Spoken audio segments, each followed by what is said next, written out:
Baik, terima kasih Pak Salman. Apakah suara saya terdengar dengan jelas Bapak Ibu? Jelas. Bismillahirrahmanirrahim. Assalamualaikum warahmatullahi wabarakatuh. Selamat pagi dan salam sejahtera untuk kita semua. Yang kami hormati Kepala Bidang Teknologi Informasi dan Komunikasi Diskominfo Kota Tanjung Pinang, Bapak Salman Al-Farisi Sora Eskom. Yang kami hormati para tamu undangan kegiatan sosialisasi aplikasi penjadwalan video conference dan sistem informasi pendataan aplikasi perangkat daerah di lingkungan pemerintah Kota Tanjung Pinang. Alhamdulillah, puji syukur kita haturkan kepada Allah Subhanahu wa Ta'ala, Tuhan yang Maha Esa.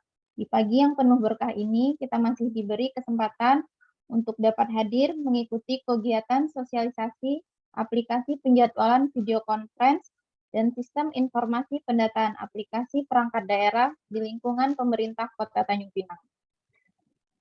Salawat beriring salam, tidak lupa kita sampaikan kepada Nabi besar Muhammad SAW. Allahumma sholli ala Muhammad wa ala ali Muhammad.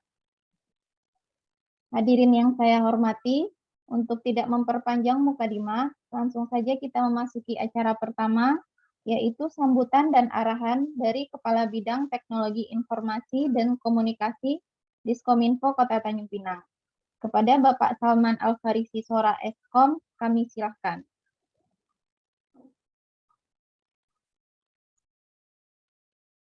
Baik, terima kasih Wiwit, pembawa acara. Bismillah, Assalamualaikum warahmatullahi wabarakatuh.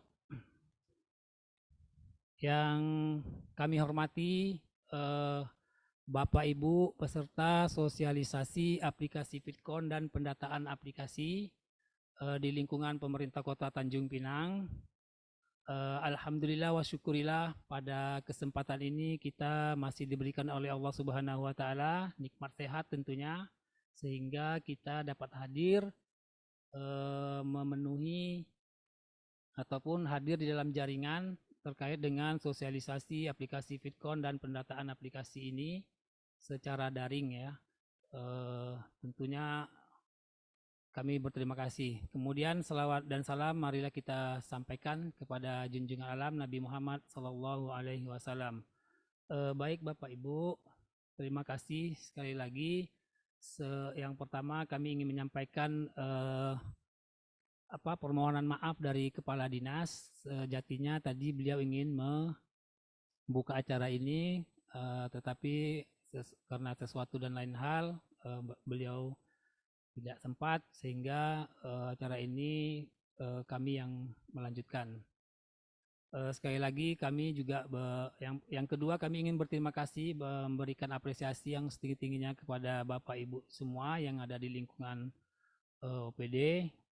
Saya yakin Bapak Ibu adalah orang-orang yang sudah dipilih oleh atasan ataupun pimpinan di masing-masing OPD untuk dipercayakan mengikuti acara kegiatan sosialisasi aplikasi Fitcon dan pendataan aplikasi. Nah, perlu kami sampaikan Bapak Ibu bahwasanya ini bukan kegiatan yang tertera di dalam DPA. Ini adalah aktualisasi daripada peserta Latsar. Nah, ini dari tahun ke tahun kalau saya melihat ada perkembangan yang signifikan ya terkait dengan teknologi informasi ini. Kalau dulu LPJ yang namanya itu tak terlalu diikuti habis itu implementasinya hilang gitu kan, setelah membuat beberapa dokumen untuk dipresentasikan dan semacam tugas yang diberikan oleh panitia untuk persyaratan untuk lulus daripada LPJ itu kemudian tidak terimplementasikan dengan baik di masing-masing, tidak semua ya, mungkin ada beberapa. Tapi seiring perkembangan zaman dan seiring berjalannya waktu dengan adanya teknologi yang makin pesat ini, nah sekarang ini udah 4 tahun ya, 3-4 tahun kebelakangan ini sampai dengan sekarang konsisten BKP SDM tentunya ini sudah memberikan diklat-diklat yang yang sudah substansif ya, sudah apa namanya, sudah menjadikan bahwasanya CPNS itu nanti akan siap pakai. Ini terbukti 5 dari yang ada di Skominfo ini akan membuat aplikasi. Ini yang baru di kegiatan ini. Nanti ada 3 orang lagi, semuanya ada 3, yang S1, kemudian yang D3-nya ada 2. Kalau D3-nya itu berupa panduan-panduan yang akan dibuat, kalau sudah yang S1-nya sudah mulai aplikasi yang akan dibangun ya. Baik, Bapak Ibu, ini adalah amanat daripada Perpres 95 2020. Kita Diskominfo terbentuk tahun 2017 ya. Tahun 2017, sebelumnya Diskominfo itu melekat di bidang Dishub Kominfo ya namanya dulu ya. Nah, tujuan dari SPBE ini kita bisa buka di Perpres SPBE 95 2020 itu untuk mewujudkan tata kelola pemerintahan yang bersih salah satunya ya, kemudian efektif, transparan dan akuntabel. Kemudian yang kedua, untuk mewujudkan pelayanan publik yang berkualitas dan terpercaya. Kemudian meningkatkan keterpaduan dan efisiensi penyelenggaraan SPBE. Nah, ini sudah kita turunkan ke dalam Perwako nomor 8 tahun 2022 tentang pedoman penyelenggaraan SPBE itu sendiri. Nah, ini nanti akan banyak turunan-turunan lainnya, seperti nanti kita akan membuat SK koordinator SPBE itu sendiri, dan masih banyak lain yang akan kita buat, karena memang di setiap tahun Kementerian Pan-RB itu akan mengevaluasi terkait dengan SPBE yang ada di pemerintah kabupaten kota dan provinsi ya. Nah, untuk itu maka kemudian kami juga harus membuat regulasi, karena di evaluasi itu ada 4 domain dan sekitar 47 indikator yang harus kita penuhi. Nah, 4 domain itu diantaranya adalah tata kelola, kemudian kebijakan, manajemen, kemudian layanan. Nah, di layanan itu akan dibagi menjadi 2, yaitu layanan pemerintahan berbasis elektronik, kemudian ada layanan publik yang berbasis elektronik. Nah, ini salah satunya adalah kita memperkuat layanan pemerintahan berbasis elektronik. Nah, di Indonesia juga di setiap kabupaten kota dilakukan penilaian, kemudian secara nasional juga dilakukan penilaian, bahkan PBB United Nations ya, itu juga melakukan survei terhadap e-gov. Nah, di tahun 2020 itu kita berada di peringkat 88. Sementara dia kalau nggak salah sekali 2 tahun nih. Nah, ini naik 19 level ya, dari tahun 2019 itu yang berada di peringkat 107. Nah, di tahun 2022 ini di peringkat naik 11 peringkat, itu di angka 77 kita di tahun 2022. Nah, tapi ini tidak sama dengan indikator-indikatornya, tidak sama dengan apa yang sudah dituangkan oleh Permenpan 59 2020 terkait dengan evaluasi SPBE itu sendiri. Ini cuma ada 3 indeks yang disurvei, yaitu indeks pelayanan, infrastruktur telekomunikasi, dan sumber daya manusia. Nah, di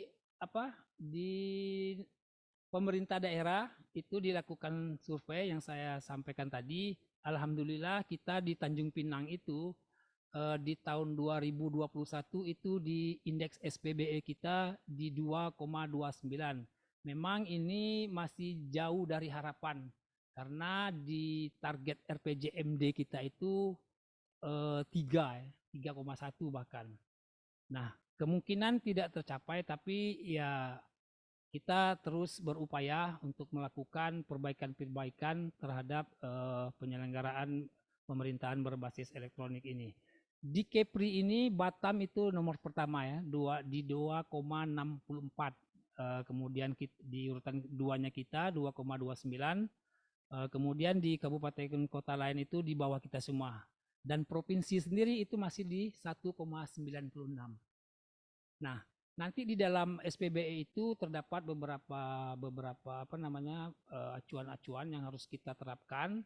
Di antaranya kita harus membuat arsitektur SPBE. Nah, arsitektur SPBE ini adalah kerangka dasar yang dapat mendeskripsikan integrasi bisnis, probis ya, kemudian data dan informasi aplikasi, infrastruktur SPBE itu sendiri, dan keamanan informasi. Nah, ini akan disusun harus mengacu kepada RPJM ya, RPJM. Dia harus disusun sekitar 5 tahunan. Nah, ini sangat bermanfaat nantinya supaya kemudian SPBE kita itu tidak tumpang tindih ya, mengurangi tumpang tindih fungsi bisnis pemerintah, kemudian dapat mengurangi duplikasi infrastruktur dan sistem aplikasi, kemudian menerapkan standar TIK ya, standar TIK tentu yang ditetapkan oleh BSSN dan BSN ya. Kemudian ini kita belum punya auditor khusus TIK ya, yang harus dikeluarkan oleh lembaga audit TIK, LATIK ya. Kalau kita belum punya, itu artinya nanti teman-teman inspektorat lah yang harus melakukan evaluasi terhadap perkembangan SPBE yang ada di Kota Tanjung Pinang ini. Nah, kemudian juga ini manfaat dari arsitektur itu juga berbagi data ya, berbagi data dan informasi, dan tentunya memudahkan integrasi layanan SPBE. Dan yang tidak kalah penting itu untuk meningkatkan efisiensi biaya SPBE ya. Itu yang dapat kami sampaikan. Nanti kalau terlalu di dalam kita juga nggak tahu ya, karena ini SPBE ini sendiri terlalu tidak bisa diurus oleh satu dinas. Nah, ini semua lini kita harus libatkan ya. Nah, terkait dengan kegiatan FitCon ini sendiri, kegiatan sosialisasi aplikasi FitCon dan pendataan aplikasi ini memang kita diangkat dari isu ya, isu yang ada kemarin itu karena terjadinya pandemi sehingga kegiatan-kegiatan tidak dapat dilakukan secara secara luring ya, langsung. Dengan keterbatasan itu, nah kita tidak semua permintaan FitCon juga kita penuhi ya, kita laksanakan, apalagi kalau ada beberapa UPD sekaligus di hari itu kita tidak bisa penuhi karena dengan keterbatasan sumber daya manusia dan alat-alat yang sudah kita yang kita punyai. Untuk itu kemudian kita makanya membuat aplikasi FitCon ya. Jadi nanti Bapak Ibu kalau ya ingin difasilitasi kegiatan-kegiatannya, nanti bisa meregistrasi. Kita yang sudah kita siapkan aplikasinya ini nanti akan dipaparkan sedemikian rinci dan sedemikian rupa oleh peserta Latsar kita ini yang ada di Diskominfo, oleh Bapak Randi dan Bapak Saiful. Nah, itu mungkin yang dapat kami sampaikan Bapak Ibu semua. Saya berharap ikuti ini dengan baik. Nanti kalau diturunkan sampai ke OPD dan bisa dipahami, mungkin kita tidak tidak terlalu dalam tanda petik ya direpotkan dengan permintaan yang banyak tadi, karena masing-masing OPD sudah bisa menjalankan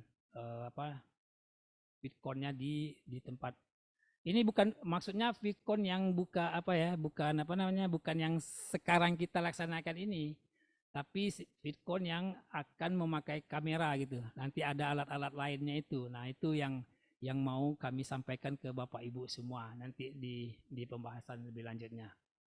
Dan terkait dengan pendataan aplikasi memang itu adalah suatu keniscayaan ya, karena di SPBE-nya juga diatur kita akan membuat aplikasi terkait dengan itu. Jadi apa-apa saja aplikasi yang ada di OPD itu harus didaftarkan di Kominfo. Nah, untuk aplikasi itu sebagai informasi Bapak Ibu dibagi menjadi dua. Aplikasi itu ada namanya aplikasi umum, ada namanya aplikasi khusus. Aplikasi umum itu adalah aplikasi yang dibuat oleh pemerintah pusat dan harus dijalankan oleh pemerintah daerah. Mau tidak mau, suka tidak suka, ini harus dijalankan. Contohnya apa? Sekarang sudah ada 3 aplikasi umum yang harus dijalankan oleh pemerintah daerah. Yang pertama SPSE, sistem purchasing itu ya. Nah, itu. Yang kedua adalah Sri Kandi ya, yang sekarang mau kita apa namanya, kita lanjutkan terus menerus supaya nanti kalau ada kendala-kendala harus bisa diatasi ya. Kalau kita tidak pakai nanti kita ya nggak nggak apa namanya, nggak tahu di mana letak susahnya. Dan ini sangat dimudahkan sekali ya untuk membantu tadi ya. Karena tidak dibutuhkan lagi yang namanya caraka nanti ke depan kalau Sri Kandi ini sudah berjalan dengan baik, dan paperless. Nah, itu dua itu ya. Dan dia terdatabase, ada 3 manfaat ya yang setidaknya bisa kita ambil dari berjalannya Sri Kandi ini ya. Mungkin itu Bapak Ibu yang kami hormati. Sekali lagi terima kasih atas dukungan Bapak Ibu semua ya, sudah memenuhi undangan kami dalam sosialisasi aplikasi VidCon dan pendataan aplikasi. Demikian yang dapat kami sampaikan. Terlebih kurangnya kami mohon maaf. Billahi taufik wal hidayah. Assalamualaikum warahmatullahi wabarakatuh. Terima kasih Bapak Ibu. Terima kasih kami ucapkan kepada Bapak Kepala Bidang Teknologi Informasi dan Komunikasi Diskominfo Kota Tanjung Pinang. Selanjutnya kita masuk ke acara inti, yaitu sosialisasi aplikasi sistem informasi pendataan aplikasi yang akan disampaikan oleh Saudara Saiful Najib Eskom. Kepada Saudara Saiful, kami silakan.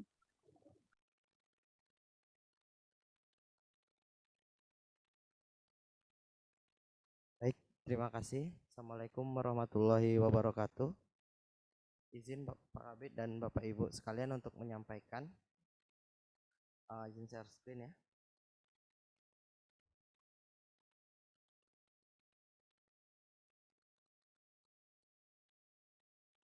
Baik Bapak Ibu, ini aplikasi Sistem Informasi Pendataan Aplikasi atau SIPA yang kami kembangkan di Dinas Kominfo Kota Tanjung Pinang. Untuk link aksesnya bisa diakses di sipa.kominfo.tanjungpinangkota.go.id.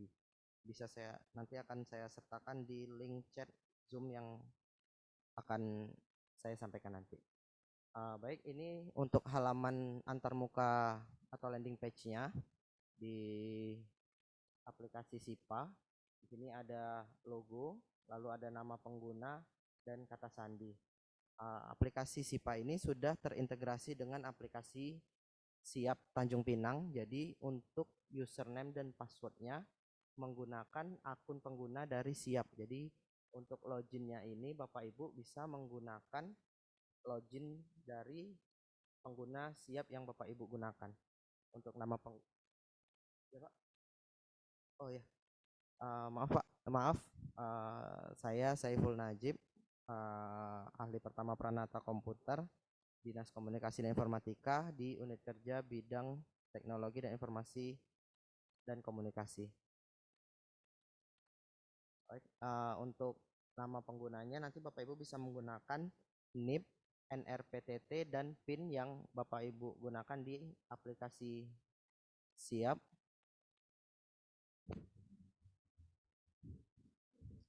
Bisa yang dari aplikasi Siap, lalu nanti kata sandinya juga dari aplikasi Siap. Jadi nanti kalau semuanya Bapak Ibu menggunakan atau merubah kata sandinya, nanti di sini juga akan berubah. Jadi data penggunanya sudah terintegrasi.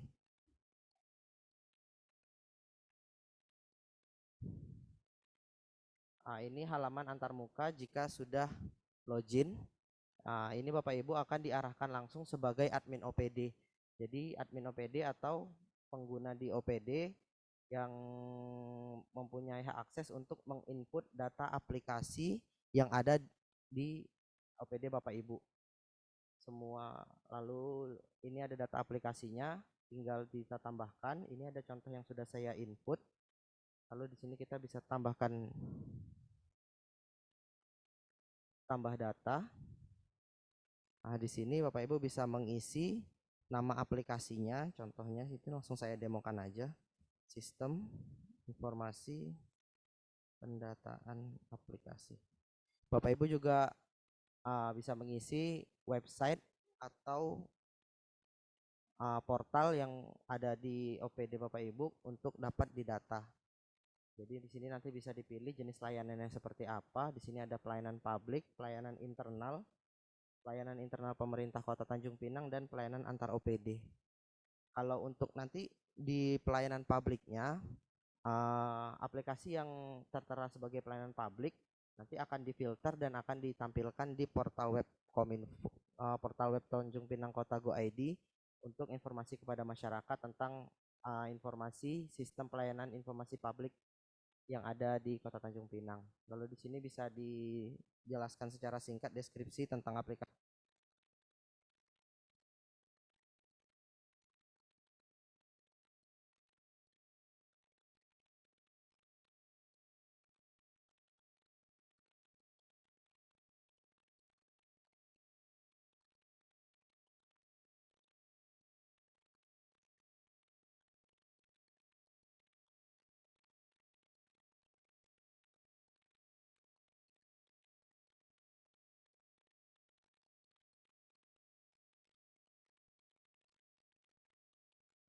Berbasis website, Android, iOS, atau desktop, bisa lebih dari satu Bapak Ibu pilih. Kalau semuanya berbasis 4-4-nya bisa langsung dipilih 4-4-nya, atau salah satu juga bisa. Di sini salah satunya contohnya berbasis website menggunakan bahasa pemrograman PHP dan JS.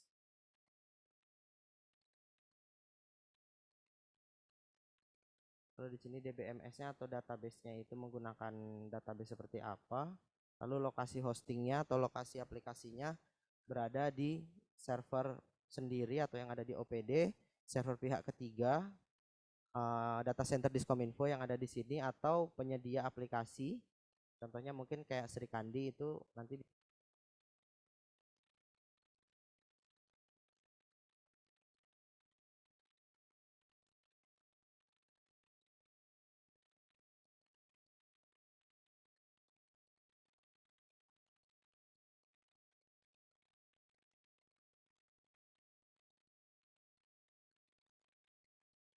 kami tetap bisa untuk bisa memantau penggunaan aplikasi atau menginventaris aplikasi beberapa tahun sekali. Jadi kita bisa dipilih triwulan atau 4 bulanan sekali tergantung kebutuhan Bapak Ibu. Lalu di sini link aplikasinya. Jika dia website, Bapak Ibu bisa menginput URL-nya. Jika bentuknya Android, iOS, atau desktop bisa menyertakan link downloadnya. Sini.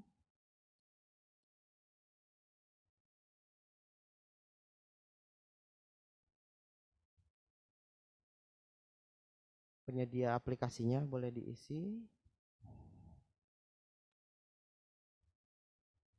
Pengembang aplikasi. Nah, kalau yang untuk pengembang aplikasi biasanya kalau Bapak Ibu mengadakan aplikasi yang dikembangkan sendiri, biasanya dibuat oleh pihak ketiga, nanti boleh disertakan nama CV atau PT-nya. Kalau di sini kami mengembangkan sendiri, jadi langsung dibuat di Kominfo Kota Tanjung Pinang. Lalu metode integrasinya seperti apa? Karena aplikasi ini menggunakan integrasi dengan Siap, jadi menggunakan REST API dari Siap. Terintegrasi dengan aplikasi Siap Tanjung Pinang. Unit OPD kerja terintegrasinya Diskominfo dan BKPSDM.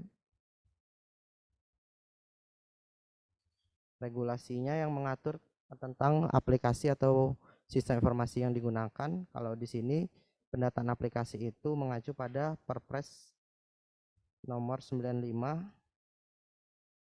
tahun 2018 tentang SPBE.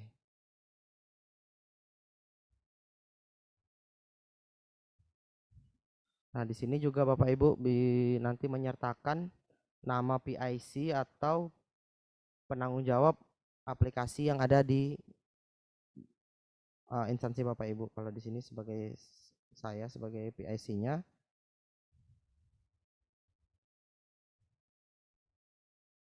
Di sini pertama komputer, lalu nomor kontaknya. Jadi memudahkan untuk koordinasi nanti. Lalu nanti Bapak Ibu mengharuskan mengupload surat SPT yang mencantumkan bahwa PIC tersebut memang ditugaskan sebagai PIC tentang atau pengguna dari aplikasi tersebut. Sini bisa dipilih dari sini. Lalu ini file logo aplikasi opsional, Bapak Ibu bisa mengupload atau tidak menguploadnya. Di sini ada level privilege, singkat saja tentang level pengguna apa saja yang ada di sana. Contohnya admin utama sebagai mempunyai hak akses penuh. Akses penuh ada sekitar 2 orang. Lalu ada admin OPD mempunyai hak akses terbatas sekitar 10 orang. Lalu di sini rencana aplikasi untuk pengembangan atau rencana kedepannya bisa diisi secara singkat. Ini akan digunakan untuk proses pendataan aplikasi guna penilaian SPBE setiap tahun. Lalu di sini ada keterangan tambahan atau catatan yang bisa Bapak Ibu sampaikan untuk disampaikan kepada Kominfo atau untuk sekedar informasi tambahan saja. Lalu Bapak Ibu bisa klik simpan di sini. Di sini akan tertera bahwa sistem informasi ini belum diverifikasi. Nanti sistem ini akan diverifikasi oleh tim TIK Dinas Kominfo. Lalu kami akan meng-cross check apakah masih tersedia atau tidak, apakah bisa diakses atau tidak. Jadi nanti kalau semuanya sudah terverifikasi, akan ada seperti terverifikasi seperti ini. Lalu Bapak Ibu nanti bisa melihat rekap dari aplikasi yang sudah Bapak Ibu inputkan. Jadi nanti ini pendataannya akan dilakukan setiap tahun menjelang penilaian SPBE dan apabila nanti setiap OPD akan mengajukan permintaan domain atau subdomain, nanti kami akan arahkan untuk dapat mengisi aplikasi form ini terlebih dahulu. Demikian Bapak Ibu demo aplikasi sistem informasi pendataan aplikasi. Apakah ada pertanyaan boleh disampaikan? Kita langsung diskusi aja. Terima kasih.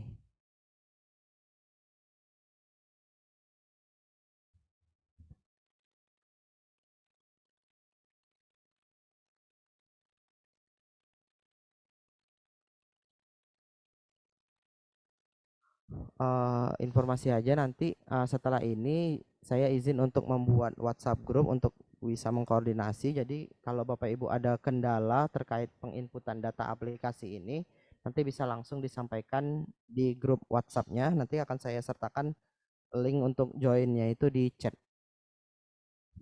Terima kasih.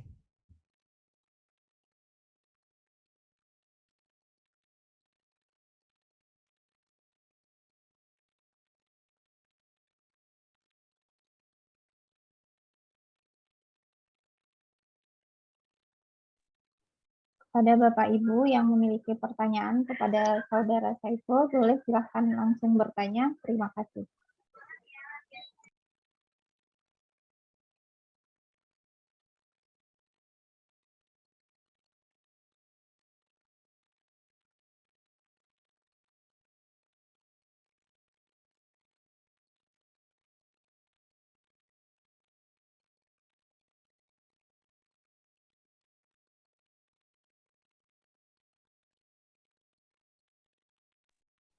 Apakah dari Bapak Ibu ada pertanyaan?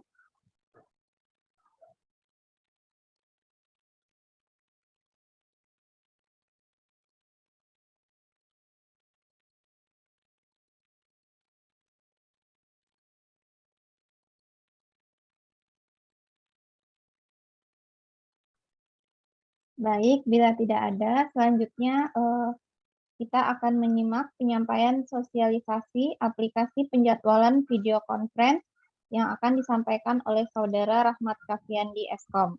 Kepada Saudara Andi, kami silakan. Baik. Bismillahirrahmanirrahim. Perkenalkan, nama saya Rahmat Kafiandi dari Diskominfo dengan jabatan Ahli Pertama Peranata Komputer. Izin share screen Bapak Ibu.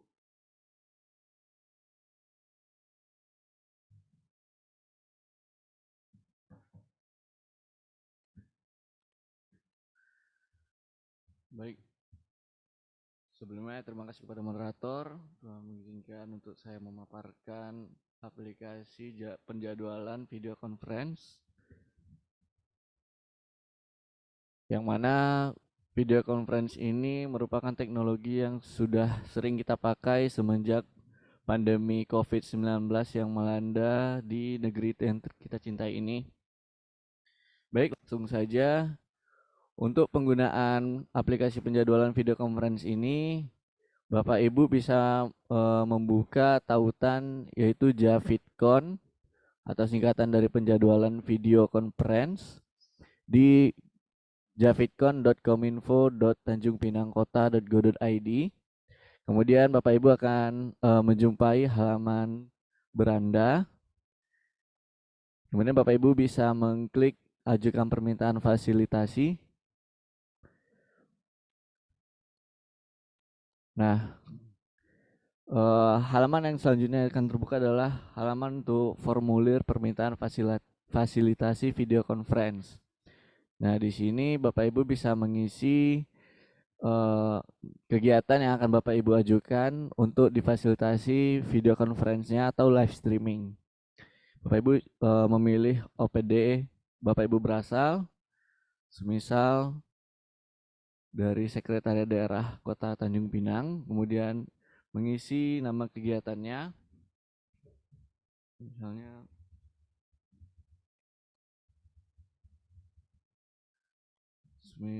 berkoordinasi.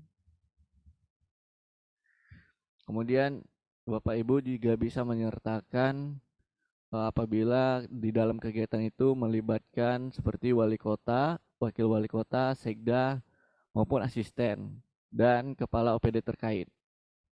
Untuk pilihan selanjutnya mungkin bisa ditambahkan nanti melalui, nanti disediakan nomor kontak untuk dihubungi apabila tidak ada pilihan di pilihan yang ini. Semisal ini dihadiri oleh wali kota, kemudian Bapak Ibu ajukan tanggal kegiatannya.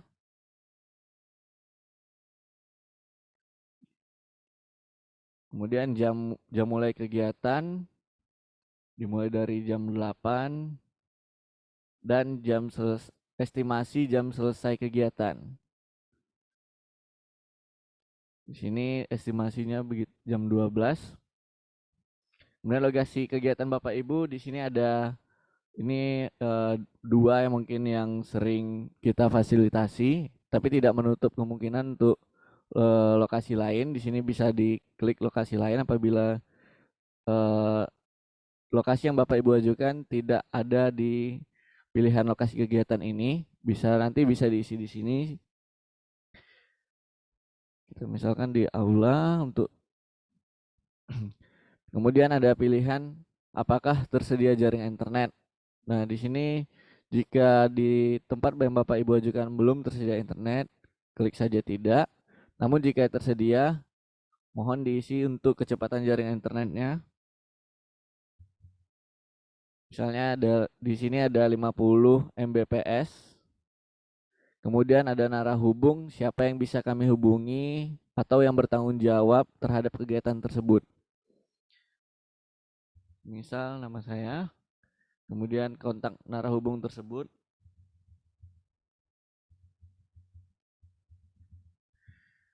Nah, kemudian ada surat yang harus diupload.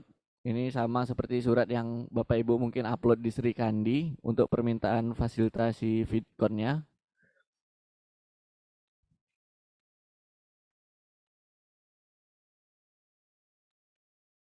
Nah, di sini harus dalam berbentuk PDF.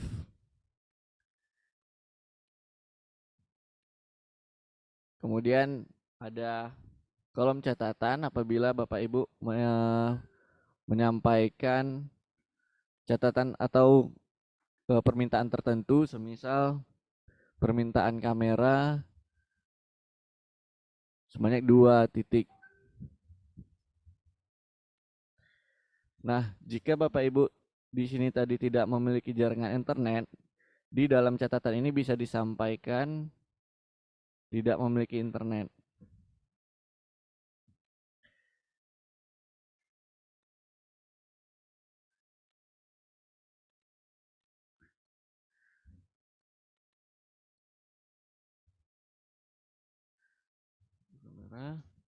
Dan belum memiliki internet. Oke. Baik. Kemudian Bapak Ibu diharuskan untuk mengisi kode keamanan ini dan klik kirim.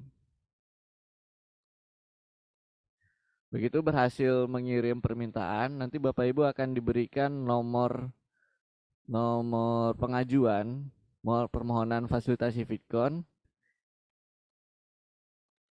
Ini bisa Bapak Ibu copy untuk melihat perkembangan surat permintaan VidCon yang Bapak Ibu ajukan. Nanti Bapak Ibu bisa memilih menu tracking. Kemudian masukkan kode VidCon yang tadi yang diberikan.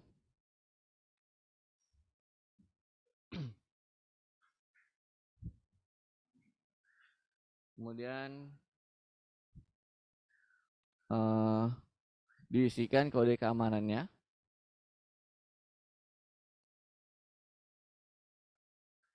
Nah, kemudian klik lihat tracking dan di sini ada status dari VidCon Bapak Ibu yang Bapak Ibu ajukan. Kemudian VidCon yang dimaksud di sini adalah seperti yang disampaikan Pak Salman tadi, bahwasannya VidCon di sini adalah VidCon yang membutuhkan kamera yang kompleks gitu. Seperti untuk kemarin acara seperti yang di peresmian MPP yang seperti itu. Kemudian di sini ada menu FAQ atau Frequently Asked Question. Jika Bapak Ibu mengalami kesulitan, seperti bagaimana jika lupa kode VidCon yang diajukan, seperti yang tadi, maka Bapak Ibu bisa menghubungi nomor kontak admin VidCon yang tertera di bawah sini dengan menyebutkan nama OPD, nama kegiatan, dan tanggal pelaksanaannya. Kemudian jika Bapak Ibu tidak bisa mengupload surat, mungkin mohon dicek kembali ekstensi surat harus diupload adalah PDF. Baik, sekian pemaparan dari saya.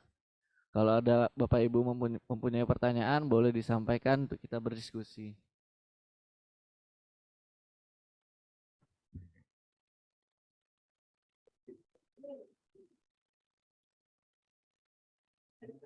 Izin, Pak, mau bertanya. Pak David. Eh, terkait dengan request untuk fasilitasi ini, paling lambat itu submitnya H- berapa ya? Misalkan kalau misal H-1 itu masih bisa atau enggak? Gitu. Ada. Terima kasih. Tuan, itu H-1 masih bisa, namun lebih baik H-2 karena H-1 itu biasanya kita lakukan untuk persiapan peralatannya. Jika lokasinya cukup jauh dari lokasi Diskominfo itu kita butuh mobilitas. Jadi sebaik mungkin H-2 sesuai dengan surat yang diajukan. Terima kasih Pak David. Oke, Pak. Izin bertanya. Dari Bapak Iqbal. Ya, untuk Javidcom ini kan tadi saya lihat kebanyakan yang ingin mendaftar itu dari OPD ya. Apa memungkinkan atau mungkin saran lah ya, memungkinkan nggak ya kalau misalnya kayak organisasi-organisasi plat merah untuk mendaftarkan di sini karena belum ada juga seperti misalnya KONI, KNPI atau bahkan mungkin organisasi-organisasi masyarakat lainnya yang membutuhkan Fitcon dan kesusahan memfasilitasi dirinya terus meminta bantuan melalui Kominfo, itu memungkinkan atau tidak untuk di Javidcom ini nih, atau hanya untuk eh, dikhususkan ke pemerintah kota aja atau bagaimana? Saya butuh penjelasan di situ. Terima kasih.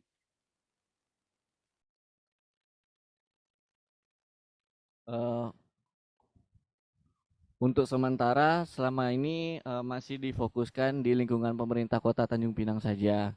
Namun jika lebih lanjut boleh kami diskusikan dengan atasan kami dulu.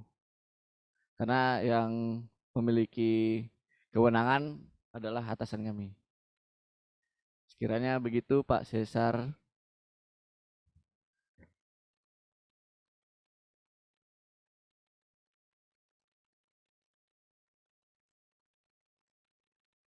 Ini Bapak Ibu yang memiliki pertanyaan.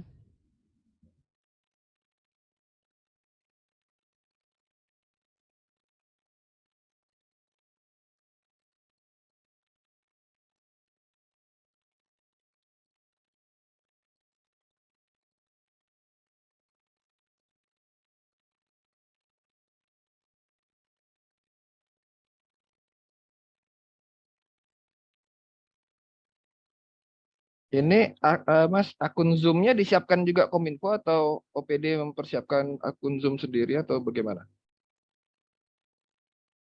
Selama ini untuk pelaksanaannya itu akun Zoom-nya dari akun Zoom dari Diskominfo, Pak.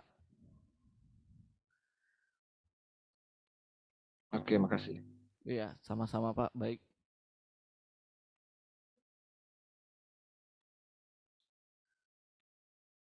Baik, apabila tidak ada pertanyaan, terima kasih kepada Bapak Ibu yang telah mendengarkan, bersedia meluangkan waktunya untuk mendengarkan pemaparan dari kami. Saya kembalikan kepada Mbak Erwita selaku moderator.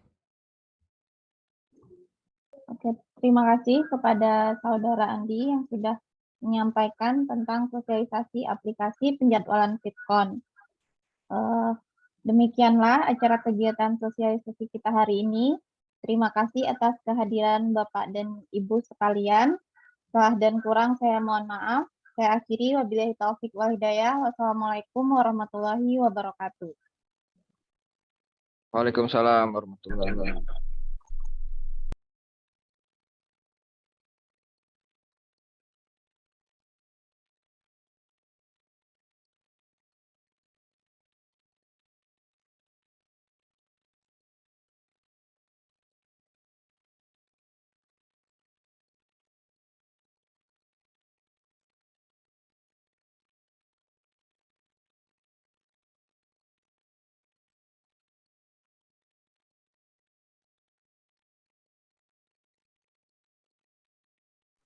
Maaf, izin Bapak Ibu untuk dapat mengisi link absen, dan untuk Bapak Ibu yang akan mengisi data aplikasi untuk dapat join di grup WhatsApp yang linknya sudah saya letakkan di grup chat. Terima kasih.